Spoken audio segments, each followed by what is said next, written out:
Today we will start our lesson Nazism and the rise of Hitler, यानी कि नाजीवाद व Hitler का उदय। आज हम यह हिस्ट्री का जो कि हमारी 9th की बुक हिस्ट्री से लिया गया 3rd चैप्टर वो हम स्टार्ट करेंगे। Okay.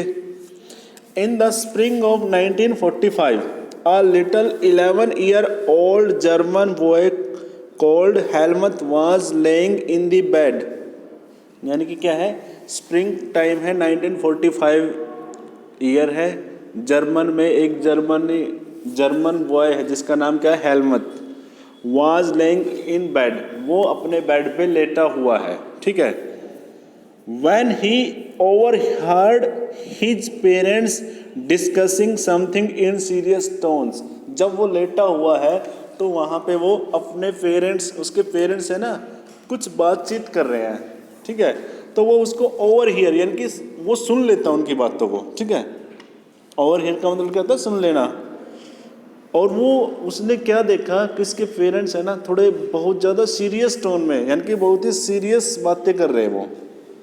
His father, a prominent physician, deliberated with his wife whether the time had come to kill the entire family। और उसका फादर एक क्या है, प्रोमिनेंट फिजिशियन है। फिजिशियन होता है डॉक्टर, ठीक है, कि वो एक डॉक्टर है। और डेलिब्रेटेड विद हिज वाइफ, और वो अपनी वाइफ के साथ है ना विचार कर रहा है। डेलिब्रेटेड का मतलब होता है बातचीत करके विचार करना, तो विचार कर रहा है। और क्या कह रहा है उसको, whether the time had come, वो कह रहा है कि शायद समय आ गया है, to kill the entire family, कि पूरे परिवार को मार दें। अब समय आ गया है कि हम पूरे परिवार को मार दें। और if he should commit suicide alone, या फिर उसे, उस डॉक्टर को, या फिर वो खुद अकेला सुसाइड कर ले, यानी कि आत्महत्या कर ले। यानी कि हमारे पास 2 ऑप्शन है, या तो हम पूरी फैमिली को मार दें, या फिर मैं खुद क्या कर लूँ, सुसाइड कर लूँ।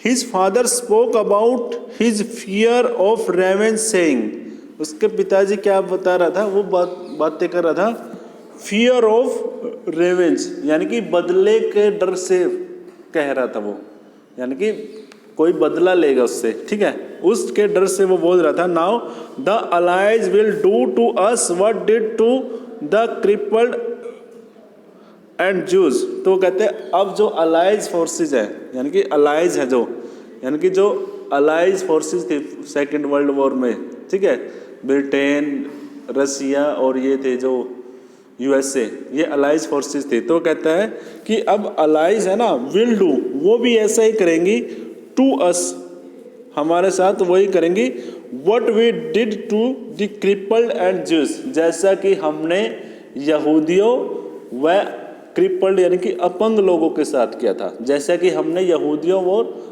अपंग लोगों के साथ किया था। ऐसा क्या किया था उन्होंने, ऐसा उस डॉक्टर ने क्या किया था जिससे वो इतना ज़्यादा डर रहा है, उसकी रेवेंज से इतना ज़्यादा डर रहा है। द नेक्स्ट डे ही took Helmut to the woods and where they spent their last happy time together singing old children's song। और अगले दिन फिर क्या करता है, वो हेलमट को लेके वुड्स यानी कि जंगलों में लेके चला जाता है। और अगली रात उन्होंने कहाँ बिताया, पूरा दिन और पूरी रात spend their last happy time together, और उन्होंने अपना आखिरी समय है ना वहाँ जंगल में बैठ के बिताया, ठीक है, उस डॉक्टर ने भी और उसके बेटे हेलमट ने भी और फैमिली ने भी, ठीक है। और उन्होंने कैसे बिताया, गाने वगैरह गा के, बच्चों के जो गाने होते हैं ना, old children song. Later Helmuth's father shot himself in his office, फिर उसके बाद क्या किया, हेलमट का जो फादर था ना, जो फिजिशियन था, वो डॉक्टर था, उसने अपने आप को अपने ऑफिस में जाके शॉट कर दिया, यानी कि अपने खुद को ही उसने गोली मार दी, ठीक है। Helmont remember that he saw his father's bloody uniform being burnt in the fireplace, in the family fireplace। फिर हेलमट ने देखा कि, हेलमट को आज भी याद है कि जो उसने क्या देखा, उसके पिताजी की जो ब्लडी यूनिफॉर्म थी, यानी कि जो यूनिफॉर्म थी जिस पे ब्लड लगा था, जो लास्ट में उसने सुसाइड की थी उस टाइम पे यूनिफॉर्म पहने हुआ था, जो खून से सनी हुई इसकी जो यूनिफॉर्म थी, उसको उसकी फैमिली की जो फायर प्लेस थी, यानी घर का जो चूल्हा वगैरह था ना, वहीं पे उसको जला दिया। मतलब देखो कितने सीक्रेसी रखा कि कहीं उसकी इसका भी पता ना चल जाए, यूनिफॉर्म का भी। यूनिफॉर्म कौन सी थी? आर्मी की यूनिफॉर्म थी उसकी जो, ठीक है। So traumatised was he by what he had overheard and what had happened that he reacted by refusing to eat at home for the following 9 years। और इतना ज़्यादा ट्रॉमेटाइज, यानी कि वो इतना ज़्यादा डर गया। ट्रॉमेटाइज का मतलब होता है यानी कि किसी घटना का बहुत ज़्यादा प्रभाव पड़ जाना माइंड के ऊपर, बहुत गहरा डर का, उसे कहते हैं ट्रॉमेटाइज हो जाना, ठीक है। तो वो इतना ज़्यादा ट्रॉमेटाइज हो गया ये लड़का हेलमट कि व्हाट ही हैड ओवरहर्ड, जो उसने सुना, एंड व्हाट हैड हैपेंड, और उसके बाद जो हुआ, that he reacted by refusing to eat, उस बात को याद कर करके ना उन्होंने, उस हेलमट ने अगले 9 दिनों तक खाना तक भी नहीं खाया, ठीक है। He was afraid that his mother might poison him, उसको अब इतना डर था, हेलमट को अब इतना डर लग रहा था कि उसकी माँ कहीं उसको पॉइजन न दे दे, खाने के अंदर जहर न मिला के दे दे, इतना डर गया वो लड़का, ठीक है। Although Helmont may not have realized all that it means, his father had been a Nazi and supporter of Adolf Hitler। Although Helmont may not have realized, हालांकि हेलमट को ऐसा एहसास नहीं हुआ था और इस बात का मतलब भी नहीं समझा था कि his father had been a Nazi and a supporter of Adolf Hitler। जो हेलमट का पिताजी था ना, वो एक नाजी पार्टी थी जर्मन की, नाजी पार्टी का सपोर्टर था, वो मेंबर था। और किसका सपोर्टर था? अडोल्फ हिटलर का। हिटलर का वो समर्थक था, यानी कहने का मतलब हिटलर की पार्टी का था वो, उसकी जो राजनीतिक पार्टी थी ना जिसका नाम था Nazi. Many of you will know something about the Nazis and the Hitler, और आप में से बहुत सारे लोग नाजी के बारे में और हिटलर के बारे में जानते होंगे। You probably know of Hitler's determination to make Germany into a mighty power and his ambitions to conquering all of Europe। और शायद आपको यह भी पता होगा हिटलर का डिटर्मिनेशन था, यानी कि दृढ़ निश्चय था क्या, कि जर्मनी को माइटी पावर बनाना, यानी कि ताकतवर देश बनाना। हिटलर का यही एक लक्ष्य था लाइफ का कि मैं जर्मनी को क्या बनाऊंगा? ताकतवर बनाऊंगा। And ambition to conquering all of the Europe, और पूरे यूरोप को जीतना, ये हिटलर का लक्ष्य था, जर्मनी को ताकतवर बनाना और पूरे के पूरे यूरोप को जीतना। हिटलर का उस टाइम पे ये लक्ष्य था जब सेकेंड वर्ल्ड वॉर स्टार्ट हुआ था। You may have heard that he killed juice, और आपने शायद यह भी सुना होगा कि उसने जूस यानी कि यहूदियों को मारा था, उसने यहूदियों को मारा था। But Nazism was not one और टू आइसोलेटेड एक्ट्स, लेकिन जो नाजिज्म है जो वो केवल ये 1 या 2 प्रकार के अलग अलग कार्यों से नहीं पता चलता। इट वाज ए सिस्टम, यह क्या था? यह एक सिस्टम था, यानी कि एक प्रणाली थी ऐसी, अ स्ट्रक्चर ऑफ आइडियाज, और ऐसा विचारों का एक स्ट्रक्चर था about the world and the politics, जो कि संसार और राजनीति के बारे में था। नाजी एक विचारधारा नहीं थी, वो एक ऐसा सिस्टम बना रखा था, ठीक है, विचारों का सिस्टम था वो, ठीक है, विचारों की प्रणाली थी। Let us try and understand what Nazism was all about. चलो हम अब कोशिश करते हैं और पढ़ते हैं कि क्या है नाजिज्म, एक्चुअल में नाजिज्म किस चीज़ के बारे में। अब क्यूरियोसिटी तो आपके अंदर आई गई होगी कि भाई नाजिज्म ऐसा क्या था जिसकी वजह से एक डॉक्टर ने खुद की सुसाइड कर ली और फैमिली भी इतनी ट्रॉमेटाइज हो गई, ऐसा क्या हुआ था, क्या था Nazism. Let us see why Helmuth's father killed himself and what the basis of his fear was. चलो हम देखते हैं कि हेलमट के फादर का जो भय था क्या था और किस वजह से उसने अपनी हत्या की, आत्महत्या की थी। इन मई 1945, अब मई का महीना है 1945, German surrender to the Allies, Germany ने अलाइज पार्टी यानी कि अलाइज कंट्री थे ना जो, उनके साथ क्या कर दिया? अलाइज मीन्स क्या? ध्रुवीय राष्ट्र कहते हैं उनको, मित्र राष्ट्र। उनके सामने उन्होंने क्या कर दिया? समर्पण कर दिया। एंटिसिपेटिंग व्हाट वाज कमिंग, और यह अंदाज़ा लगाते हुए, एंटिसिपेटिंग का मतलब होता है अंदाज़ा लगाते हुए, व्हाट वाज कमिंग कि क्या आ रहा है। Hitler, his propaganda minister Goebbels and his entire family committed suicide. तो हिटलर ने भी और उसकी जो हिज प्रोपेगेंडा मिनिस्टर, और उसका जो मिनिस्टर था, प्रोपेगेंडा मिनिस्टर कौन था, यानी कि जो स्टार प्रचारक होता है, और उस मिनिस्टर का नाम क्या था, Goebbels, and his entire family, और उसकी पूरी फैमिली ने मिलकर क्या कर लिया, सुसाइड कर लिया, committed suicide collectively in his Berlin bunker in April, और अप्रैल में उन्होंने क्या कर लिया, बर्लिन में सुसाइड कर लिया सब ने मिलके। हिटलर ने भी, उसके मंत्रियों ने भी और उनकी फैमिली ने भी मिलके क्या कर लिया, एक बंकर था। बंकर क्या होता है, जो आर्मी का वो होता है ना, बेस कैंप होता है, वहाँ पे उन्होंने क्या कर लिया, सुसाइड कर लिया। At the end of the war, अब युद्ध के बाद क्या हुआ, an international military tribunal at Nuremberg was set up to prosecute Nazi war criminal for crimes against peace, और उसके बाद फिर एक इंटरनेशनल मिलिट्री ट्राइब्यूनल यानी कि मिलिट्री कोर्ट है जो न्यूरेमबर्ग में, वहाँ पे क्या हुआ, वहाँ पे पैरवी हुई, कार्रवाई हुई, और जिसमें क्या किया गया, नाजीवाज criminal of for crime against for war crimes, यानी कि नाजियों के खिलाफ केस चला वहाँ पे, जितने भी नाजी पार्टी के व्यक्ति थे उनके खिलाफ केस चला वहाँ पे इंटरनेशनल मिलिट्री ट्राइब्यूनल में। और वहाँ पे क्या बात हुई कि भाई इन्होंने वॉर किया अगेंस्ट दी ह्यूमैनिटी, मानवता के खिलाफ क्या किया इन्होंने, बहुत बड़े बड़े अपराध के क्राइम किए, ये केस चला नाजियों के खिलाफ।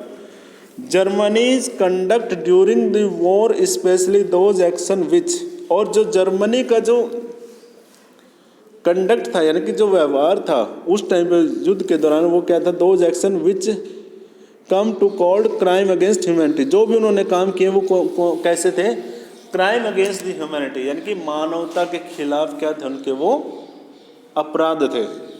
And ethical question and invited world wide condemnation, और उसके ऊपर है ना एक एथिकल क्वेश्चन, यानी कि नैतिक तौर पे उसके ऊपर कहते हैं ना कि भी नैतिक रूप से जिम्मेदारी लेनी चाहिए, तो एथिकल क्वेश्चन, नैतिक सवाल खड़ा किया उनके सामने, वर्ल्ड वाइड कंडेमनेशन, और पूरे संसार में क्या किया उनका, कंडेमनेशन, यानी कि निंदा की। व्हाट वाज दिस एक्ट, और यह एक्ट क्या था, ठीक है। देखिए अलाइज पावर वही है जिसमें यूके, फ्रांस और फिर इसमें यूएसएसआर और यूएसए, ये थी अलाइज पावर, अलाइज जिनके सामने जर्मनी ने सरेंडर किया था, ठीक है। Under the shadow of the second world war, अब देखो द्वितीय विश्व युद्ध की छाया में, शैडो मीन्स छाया में, Germany had waged a genocidal war, Germany ने क्या किया था, एक जीनोसाइडल, जीनोसाइडल का मतलब क्या होता है, बहुत सारे लोगों को मारना एक साथ, उसे बोलते हैं जीनोसाइड, है ना, मानवता का अंत करना, ऐसा युद्ध छेड़ा था इन्होंने, जर्मनी ने क्या किया था उन्होंने, विच resulted in the mass murder of selected groups of innocent civilian of Europe, जिसका परिणाम यह हुआ कि यूरोप के बहुत सारे जो मासूम नागरिक थे उनको भी मर्डर कर दिया गया इस जीनोसाइड वार में, ठीक है। नरसंहार बोलते जिसको हिंदी में, उसे जीनोसाइड बोलते हैं। नरसंहार का मतलब क्या है, एक साथ बहुत सारे लोगों को मार देना, तो ऐसा वार छेड़ा था इन्होंने जर्मनी वालों ने, ठीक है। And the number of people killed including 6 million Jews, और उस टाइम पे कितने लोग मरे थे, 6 मिलियन जूज, 1 मिलियन में 10 लाख होते हैं, 60 लाख तो यहूदी मरे थे उसमें, and 20 lakh gypsies, and 1 million Polish civilian, और 1 मिलियन कितने मरे थे, Polish civilian, and 70,000 German who were consider mentally and physically disabled, और 70,000 तो ऐसे जर्मन के नागरिकों को मारा गया जो कि मेंटली और फिजिकली डिसेबल थे, जो मानसिक तौर पे और शारीरिक तौर पे अपाहिज थे या अपंग थे। बिसाइड्स इन्यूमरेबल पॉलिटिकल ओपोनेंट्स, और इनके अलावा बहुत सारे जो पॉलिटिकल ओपोनेंट्स हैं यानी कि जो हिटलर के विरोधी राजनेता थे उनको मारा गया। तो इतने लोगों को मारा था उस टाइम पे सेकेंड वर्ल्ड वॉर में। अब इसकी कैलकुलेशन आप निकाल सकते हो कितना बड़ा जेनोसाइडल वॉर था ये। Nazis devised an unprecedented mean of killing people, that is by gassing them in various killing center like Auschwitz. तो यहाँ पे देखो नाजियों ने क्या किया था, एक नए नए तरीके अपना दिए थे लोगों को मारने के, नए नए डिवाइस, नए नए मेथड या नई नई तरकीबें निकाल दी लोगों को मारने के लिए। कैसे करते थे, जो बहुत सारे लोगों को मारने के लिए कैसे करते, by gassing them in various center like असिज। बहुत सारे सेंटर में लोगों को इकट्ठा कर देते थे और वहाँ पे गैस से उनको मार देते थे, जहरीले गैस से, ठीक है। और ये ऑस्विट्ज नाम के सेंटर है कुछ ऐसे वहाँ पे जर्मनी में उस टाइम पे थे। The Nuremberg tribunal sentence only 11 leading Nazis to death. और यहाँ न्यूरेमबर्ग जो ट्रिब्यूनल था, इन्होंने केवल है ना 11 ऐसे लीडिंग नाजीज थे जिनको उन्होंने क्या दिया,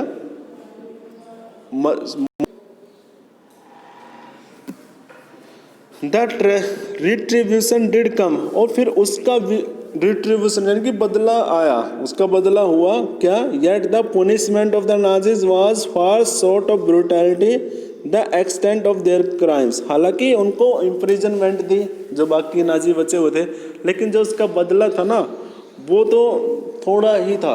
जो ब्रूटैलिटी उन्होंने की थी ना, जो क्रूरता उन लोगों ने की थी नाजियों ने, तो उसके बदले में जो उनको सजा दी गई वो इतनी ज़्यादा नहीं है। The Allies did not want to be as harsh on defeated Germany as they had been after the First World War। जो अलाइज फोर्सेस थी यानी कि जो ध्रुवीय राष्ट्र थे वो इतने ज़्यादा हार्श यानी कि इतने ज़्यादा निर्दयी नहीं थे जितने कि जर्मनी वाले थे, जो नाजी थे, ठीक है। Everyone came to feel that the rise of Germany could be partly traced back to the German experience at the end of the First World War। तो अब everyone came to feel, अब हर कोई ऐसा महसूस करने लगा that the rise of Nazi Germany could be partly traced the German experience in the end of the First World War। तो अब हर कोई यह फील करने लगा कि भाई जो जर्मनी में नाजीवाद का उदय हुआ था उसके उदय के कारण को हम पिछले चिन्हों में देख सकते हैं। जो फर्स्ट वर्ल्ड वॉर हुआ था, उससे पहले फर्स्ट वर्ल्ड वॉर हुआ था 1913 से लेकर 1919 तक। जो फर्स्ट वर्ल्ड वॉर का जो एक्सपीरियंस था यानी कि जो अनुभव था जर्मनी वालों के लिए, उसकी वजह से ही नाजीवाद का उदय हुआ। व्हाट वाज दिस एक्सपीरियंस, और यह एक्सपीरियंस क्या था?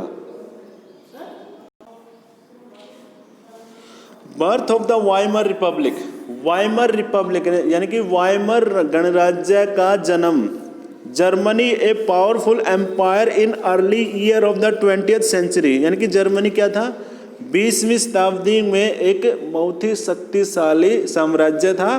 Fought the First World War alongside the Austrian empire, और उसने पहला विश्व युद्ध लड़ा 1914 से लेकर 18 तक। उनके साथ कौन थी, ऑस्ट्रियन एम्पायर था, अगेंस्ट द अलाइज। और जो मित्र राष्ट्र थे कौन कौन थे, इंग्लैंड, फ्रांस और रसिया। इन तीनों देशों के साथ जर्मनी ने उस टाइम पे युद्ध लड़ा था फर्स्ट वर्ल्ड वॉर में। उस टाइम पे वाइमर रिपब्लिक था। ऑस्ट्रिया भी कंट्री है वहाँ पे, ऑस्ट्रिया वाला जो एरिया था वो भी जर्मनी के साथ था, ठीक है। तब तक जर्मनी पूरा देश नहीं बना जो आज के टाइम में जर्मनी है, ठीक है। तो इन्होंने युद्ध लड़ा किस किस के खिलाफ, ब्रिटेन, रसिया व फ्रांस के साथ, जो यूरोपियन सुपर पावर थे उस टाइम पे। All join the war enthusiastically hoping to gain from a quick victory. सभी के सभी है ना इस युद्ध में इसलिए ज्वाइन हो गए कि भाई युद्ध है ना कुछ ही टाइम में खत्म हो जाएगा। उनको ये था कि कुछ ही दिनों में खत्म होना है। Little did they realise that the war would stretch on, लेकिन कुछ ही टाइम के बाद उनको पता चल गया कि जो युद्ध है ना वो तो स्ट्रेच ऑन हो गया, काफ़ी ज़्यादा बढ़ गया। And eventually draining the Europe of all it's resources, जिसकी वजह से क्या हुआ कि युद्ध इतना लंबा चला कि यूरोप के अंदर जो रिसोर्सेज यानी कि जो धन संपदा थी वो भी सारी की सारी युद्ध में खर्च हो गई ना। इसलिए तो कहते हैं कि युद्ध नहीं होना चाहिए। युद्ध होने के बाद एक कंट्री 20 सालों तक पीछे चला जाता है, और ये तो देखो 5 सालों तक युद्ध चला, जो फर्स्ट वर्ल्ड वॉर, ठीक है। तो इनके बहुत सारा धन चला गया युद्ध में। Germany made initial gains by occupying France and Belgium. हालांकि जर्मनी का फर्स्ट वर्ल्ड वॉर में स्टार्टिंग में तो गेन मिला, उन्होंने बेल्जियम को और फ्रांस को क्या कर लिया, ऑक्यूपाई कर लिया, यानी कि कब्जे में ले लिया कुछ एरिया को। However the alliance strengthen by the US entire in 1917। और फिर क्या हुआ, 1917 में यूएसए डायरेक्टली युद्ध में नहीं आया, यूएसए अमेरिका, उन्होंने क्या किया, उनको स्ट्रेंथनिंग देता गया, पैसे देता रहा इनको यूरोपियंस को, और जिन्होंने फिर क्या किया, बाद में यूरोप जो अलायंस पावर थी वो जीत गए और जर्मनी को उन्होंने डिफीट कर दिया, जर्मनी को उन्होंने हरा दिया। And the central power in the नवंबर 1918। तो सेंट्रल पावर को, एक तरफ सेंट्रल पावर थी जिसकी मेजबानी कौन कर रहा था, अगुवाई कौन कर रहा था, जर्मनी, और अलायंस की कौन कर रहा था, ब्रिटेन।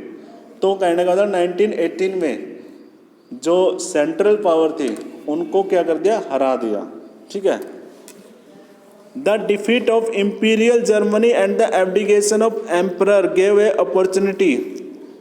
और यहाँ पे क्या हुआ, the defeat of imperial Germany, Germany साम्राज्य की हार, and the abdication of the emperor, और उस जर्मनी का जो एम्परर था यानी कि जो राजा था उसको गद्दी से उतारना, gave an opportunity to the parliamentary party to recast German politics. तो अब वहाँ पे जो पार्लियामेंट्री पार्टीज थी यानी कि जो संसदीय जो राजनीतिक दल थे, अब उनको अपॉर्चुनिटी मिल गई कि भाई रिकास्ट जर्मन पॉलिटिक्स, कि जर्मन की राजनीति को दोबारा से बनाए, ठीक है। पहले वहाँ पे क्या था, रेजिडेंसी थी यानी कि राजशाही थी फर्स्ट वर्ल्ड वॉर से पहले।